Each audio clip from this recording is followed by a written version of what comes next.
कवरियन के लागल बाटे मेला। बादल से रिमझिम पानी देख बरसेला। जय शिव जय शिव जय शिव जय शिव जय शिव जय शिव जय शिव। रोड में कवरियन के लागल बाटे मेला। बादल से रिमझिम पानी देख बरसेला। हाथवा में छाप लीह मेहंदी महाबर हो। देवघर चल कांधवा पर लेके जल्दी काबर हो। देवघर चल कांधवा पे लेके जल्दी काबर हो।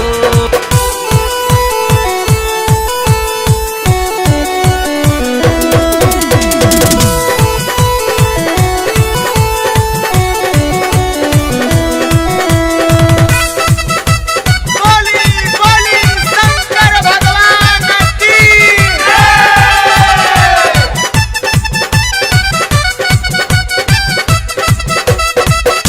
पहला सोमवारी के जलवा दीहा ढार हो।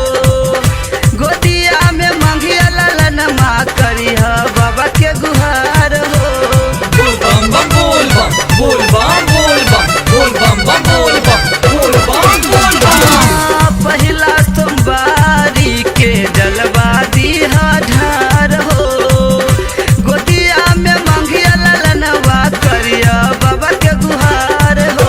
अरे रहिया में साथे साथे कपराली हल छाबर हो। देवघर चल कांधवा पे लेके जल्दी काबर हो। देवघर चल कांधवा पे लेके जल्दी काबर हो।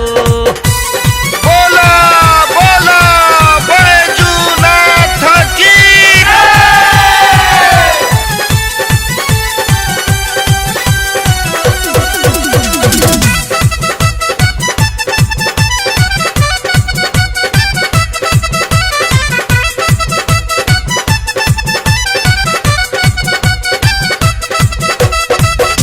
चढ़ल बसा बन जाले अनिल जहरीला।